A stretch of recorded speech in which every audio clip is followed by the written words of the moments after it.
First ಕನ್ನಡಕ್ಕೆ ಸ್ವಾಗತ. ನಾನು ಉಮರ್ ಫಾರೂಕ್.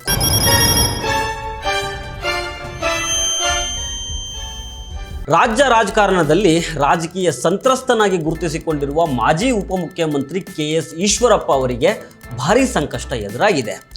ಆದಾಯ ಮೀರಿ ಆಸ್ತಿ ಗಳಿಕೆ ಪ್ರಕರಣದಲ್ಲಿ ಈಶ್ವರಪ್ಪನಿಗೆ ಕರ್ನಾಟಕ ಹೈಕೋರ್ಟು ದೊಡ್ಡ ಶಾಕ್ ಕೊಟ್ಟಿದೆ.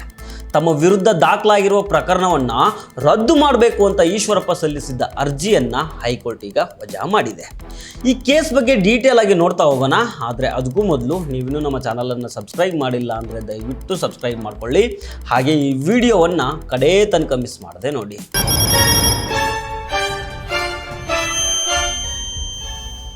ಮಾಜಿ DCM KS ಈಶ್ವರಪ್ಪ ಅವರ ಪುತ್ರ KE ಕಾಂತೇಶು ಮತ್ತು ಸೊಸೆ R ಶಾಲಿನಿ ವಿರುದ್ಧ ಲೋಕಾಯುಕ್ತ ಪೊಲೀಸರು ಆದಾಯ ಮೀರಿದ ಆಸ್ತಿ ಗಳಿಕೆ ಪ್ರಕರಣವನ್ನು ದಾಖಲು ಮಾಡಿದ್ರು.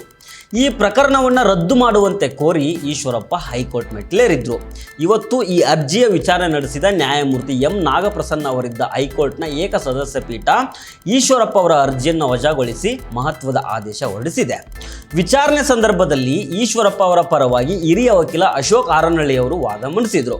ಈ ಪ್ರಕರಣದಲ್ಲಿ ಈಶ್ವರಪ್ಪ ಅವರನ್ನು ಅರೆಸ್ಟ್ ಮಾಡದಂತೆ ರಕ್ಷಣೆ ಕೊಡಬೇಕು ಅಂತ ಕೋರ್ಟ್ಗೆ ಮನವಿ ಮಾಡಿದರು. ಇದಕ್ಕೆ ಪ್ರತಿವಾದ ಮಂಡಿಸಿದ ಲೋಕಾಯುಕ್ತದ ವಿಶೇಷ ಸಾರ್ವಜನಿಕ ಅಭಿಯೋಜಕ SPP ಅಂತ ಹೇಳ್ತಾರೆ ಅವರು ವೆಂಕಟೇಶ್ ಅರಬಟ್ಟಿ ಅವರು ಆರೋಪಿಗಳು ತನಿಖೆಗೆ ಸಂಪೂರ್ಣವಾಗಿ ಸಹಕಾರ ಕೊಟ್ಟರೆ ಅವರ ವಿರುದ್ಧ ನಾವೇನು ಯಾವುದೇ ರೀತಿಯ ಬಲವಂತದ ಕ್ರಮಗಳನ್ನು ಕೈಗೊಳ್ಳೋದಿಲ್ಲ ಅಂತ ಕೋರ್ಟ್ ಮುಂದೆ ಸ್ಪಷ್ಟಪಡಿಸಿದರು. ಉಭಯ ಪಕ್ಷಗಳ ವಾದ ಪ್ರತಿವಾದವನ್ನು ಆಲಿಸಿದ ಘನ ನ್ಯಾಯಾಲಯ ಪ್ರಕರಣ ರದ್ದು ಕೋರಿದ್ದ ಅರ್ಜಿಯನ್ನೇ ವಜಾ ಮಾಡಿತು. ಹಾಗಾದರೆ ಈ ಪ್ರಕರಣ ಶುರುವಾಗಿದ್ದು ಎಲ್ಲಿ, ಇದರ ಹಿನ್ನೆಲೆ ಏನು ಅನ್ನೋದನ್ನು ನೋಡೋದಾದರೆ 2016ರಲ್ಲಿ ಈ ಪ್ರಕರಣ ದಾಖಲಾಗುತ್ತೆ.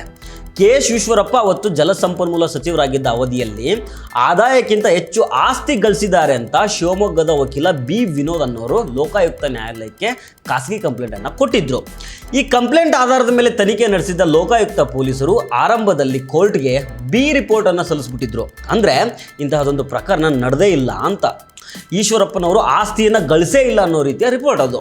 ನಿಮಗೆ ಇನ್ನೂ ಸ್ವಲ್ಪ ಅರ್ಥ ಆಗೋ ರೀತಿಯಲ್ಲಿ ಹೇಳ್ಬಿಡ್ತೀನಿ.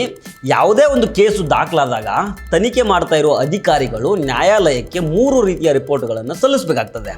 ಮೊದಲನೇ ಏನಂತಂದರೆ ಚಾರ್ಜ್ ಶೀಟು. ಕೇಸು ದಾಖಲಾಗಿದೆ, ಅದಕ್ಕೆ ಸಂಬಂಧಪಟ್ಟ ಸಾಕ್ಷಿಗಳು ಇಲ್ಲಿದಾವೆ ನೋಡಿ ಅಂತ ತನಿಖೆ ಮಾಡೋರು ಕೋರ್ಟ್ಗೆ ಸಲ್ಲಿಸ್ತಾರೆ. ಎರಡನೇದು B ರಿಪೋರ್ಟು. ಅಂದರೆ ಈ ಕೇಸೇ ಫೇಕು, ಇಂತಹ ಯಾವುದೇ ಘಟನೆ ನಡೆದಿಲ್ಲ, ಇದಕ್ಕೆ ಸಾಕ್ಷಿನೂ ಇಲ್ಲ ಅಂತ ರಿಪೋರ್ಟನ್ನು ಕೊಡ್ತಾರೆ. ಮೂರನೇದು ಏನಂತಂದರೆ C ರಿಪೋರ್ಟು. ಇಲ್ಲಿ C ರಿಪೋರ್ಟ್ ಅಂದರೆ ಪ್ರಕರಣ ನಡೆದಿರೋದು ಹೌದು, ಅಂದರೆ ಘಟನೆ ನಡೆದಿದೆ, ಅದಕ್ಕೆ ಸಂಬಂಧಿಸಿದ ಸಾಕ್ಷಿಗಳನ್ನು ನಮ್ಮಿಂದ ಕಲೆ ಹಾಕೋಕ್ಕೆ ಆಗಿಲ್ಲ ಅಂತ ತನಿಖಾ ಮಾಡುವ ಅಧಿಕಾರಿಗಳು ನ್ಯಾಯಾಲಯಕ್ಕೆ ಸಲ್ಲಿಸ್ತಾರೆ. ಇದಕ್ಕೆ C ರಿಪೋರ್ಟ್ ಅಂತ ಹೇಳ್ತಾರೆ. ಈ ಈಶ್ವರಪ್ಪ ಕೇಸ್ನಲ್ಲಿ ಅಧಿಕಾರಿಗಳು B ರಿಪೋರ್ಟ್ ಹಾಕಿರ್ತಾರೆ. ಅಂದರೆ ಕಂಪ್ಲೇಂಟ್ ಕೊಟ್ಟಿರೋದೇ ಫೇಕು, ಈಶ್ವರಪ್ಪನವರು ಆದಾಯ ಮೀರಿ ಯಾವುದೇ ಆಸ್ತಿ ಗಳಿಕೆ ಮಾಡಿಲ್ಲ ಅಂತ ಆಗ ಲೋಕಾಯುಕ್ತ ಪೊಲೀಸರು ಸಲ್ಲಿಸಿದ್ದ B ರಿಪೋರ್ಟನ್ನು ಪ್ರಶ್ನೆ ಮಾಡಿ ವಕೀಲ ವಿನೋದ್ ಅವರು ಮತ್ತೆ ನ್ಯಾಯಾಲಯದ ಮೊರೆ ಹೋಗ್ತಾರೆ. ವಿನೋದ್ ಅವರ ಅರ್ಜಿಯನ್ನು ಪುರಸ್ಕರಿಸಿದ ನ್ಯಾಯಾಲಯ ಈ ಪ್ರಕರಣದ ಮರು ತನಿಖೆ ನಡೆಸಿ ವರದಿಯನ್ನು ಸಲ್ಲಿಸುವಂತೆ ಲೋಕಾಯುಕ್ತ ಪೊಲೀಸರಿಗೆ ಆದೇಶ ಕೊಡುತ್ತೆ.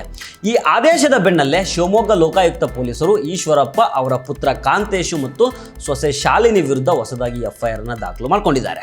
ಲೋಕಾಯುಕ್ತ ಪೊಲೀಸರು ಹೊಸದಾಗಿ FIR ದಾಖಲು ಮಾಡ್ತಾ ಇದ್ದಂಗೆನೆ ಈಶ್ವರಪ್ಪ ಅವರು ತನಿಖೆಗೆ ತಡೆಯಾಜ್ಞೆ ತರೋದಕ್ಕೆ ಮತ್ತು ಪ್ರಕರಣವನ್ನು ರದ್ದು ಮಾಡಲೇಬೇಕು ಅಂತ ಹೈಕೋರ್ಟ್ ಮೆಟ್ಲೇರಿದ್ರು.